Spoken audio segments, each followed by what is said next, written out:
கவனத்திற்கு கொண்டு வரப்பட வேண்டும் என்று தன்னுடைய செய்தியில் குறிப்பிட்டுள்ளார்கள். இது அரசியல் சட்டத்திற்கும் சட்டப்பேரவை விதிமுறைகளுக்கும் முரணானது. ஒரு சட்ட முன்வடிவு பேரவையில் விவாதிக்கப்படுகையில் மக்களால் தேர்ந்தெடுக்கப்பட்ட பேரவை உறுப்பினர்களுக்கு மட்டுமே அதில் திருத்தங்களை முன்மொழியவும் அதற்கான விளக்கங்களை ஏற்றுக்கொள்ளப்பட்டால் திருத்தங்களை திரும்ப பெறவும் இல்லையெனில் வாக்கெடுப்பை கோரவும் அதிகாரம் உள்ளது. இத்தகைய சட்ட முன்வடிவு பேரவையால் நிறைவேற்றப்படுவதற்கு முன்பு அதன் மீது கருத்துக்களை தெரிவிக்கும் அதிகாரம் மாண்புமிகு ஆளுநர்களுக்கு வழங்கப்படவில்லை.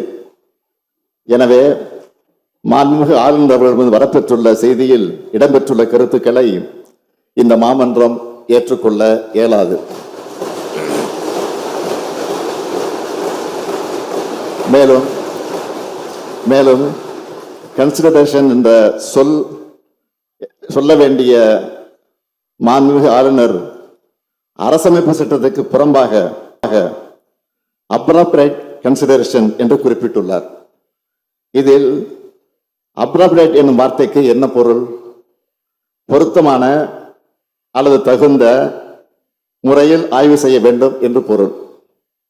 இப்பேரவை சட்ட முன்வடிவுகளை பொருத்தமற்ற முறையில் அல்லது தகுந்த முறையில் அல்லாமல் ஆய்வு செய்யும் தோணியில் பொருத்தமான அல்லது தகுந்த எனும் பொருள்படக்கூடிய வார்த்தையை சேர்த்திருப்பது இந்த பேரவையின் மாண்பை குறைக்கக்கூடிய கருத்து என்பதால் அது ஏற்றுக்கொள்ளத்தக்கதல்ல.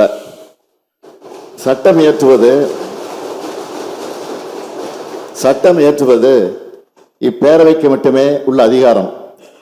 ஆகவே மாண்புமிகு ஆளுநர் அவர்களிடமிருந்து வரப்பெற்றுள்ள அந்த கருத்துக்கள் அடங்கிய செய்தி அவை குறிப்பில் இடம்பெறுவதை மாநில சுயாட்சி நம்பிக்கை கொண்ட எந்த ஒரு உறுப்பினரும் ஏற்றுக்கொள்ள மாட்டார்கள் என்கிற காரணத்தால் அந்த கருத்துக்களை நான் இங்கே பதிவு செய்ய விரும்பவில்லை. எனவே 2025ஆம் ஆண்டு தமிழ்நாடு சித்த மருத்துவ பல்கலைக்கழக சட்ட முன்வடிவை பேரவையில் ஆய்வு செய்வதற்கு மாண்புமிகு ஆளுநர் அவர் அனுப்பியுள்ள செய்தியில் மெசேஜ் இருக்கக்கூடிய அவரின் கருத்துக்கள் மற்றும் பேரவையின் மாண்பை குறைக்கக்கூடிய அந்த வார்த்தை அடங்கிய பகுதிகளை இப்பேரவை நிராகரிக்கிறது.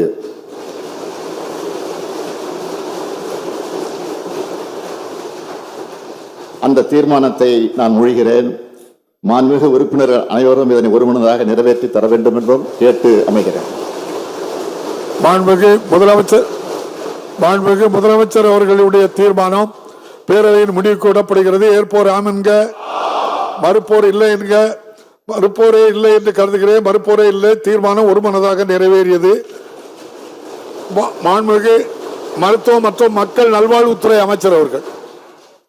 மாண்புமிகு பேரவைத் தலைவர் அவர்களே, மேற்படி சட்ட முன்வடிவை அறிமுகம் செய்கிறேன். 2025ஆம் ஆண்டு தமிழ்நாடு அரசு பணியாளர் தேர்வாணைய கூடுதல் செயற்பணிகள் திருத்த சட்ட முன்வடிவு. மாண்புமிகு மனிதவள மேலாண்மைத்துறை அமைச்சர் அவர்கள். மாண்புமிகு பேரவைத் தலைவர் அவர்களே, 2025ஆம் ஆண்டு தமிழ்நாடு அரசு பணியாளர் தேர்வாணைய கூடுதல் செயற்பணிகள் திருத்த சட்ட முன்வடிவை அறிமுகம் செய்ய அனுமதி கோருகிறேன். மாண்புமிகு மனிதவள மேலாண்மைத்துறை அமைச்சர் அவர்களின் தீர்மானம் பேரவையின் முடிவுக்கு விடப்படுகிறது. ஏற்போர் ஆம் என்க, மறுப்போர் இல்லை என்க. ஏற்போரே அதிகம் என்று கருதுகிறேன். ஏற்போரே அதிகம். தீர்மானம் நிறைவேறியது. மாண்புமிகு மனிதவள மேலாண்மைத்துறை அமைச்சர் அவர்கள். மாண்புமிகு பேரவைத் தலைவர் அவர்களே, மேற்படி சட்ட முன்வடிவை அறிமுகம் செய்கிறேன். பேரவைக்கு ஒரு அறிவிப்பு. 2025-26ஆம் ஆண்டின் கூடுதல் செலவுக்கான மானிய கோரிக்கைகளை முதல் பேரவையில் முன்மொழிவது குறித்து மாண்புமிகு ஆளுநர் அவர்களிடமிருந்து கீழ்காண செய்தி வரப்பட்டுள்ளது.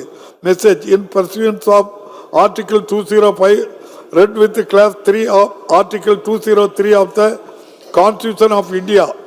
I R.N.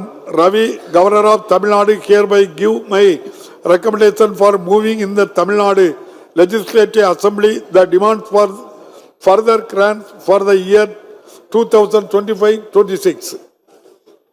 2025-26ஆம் ஆண்டின் கூடுதல் செலவுக்கான மானிய கோரிக்கைகள் முதல் முன்மொழிதல். மாண்புமிகு நிதி மற்றும் சுற்றுச்சூழல் அண்ட் கால்நிலை மாற்றுத்துறை அமைச்சர் அவர்கள்.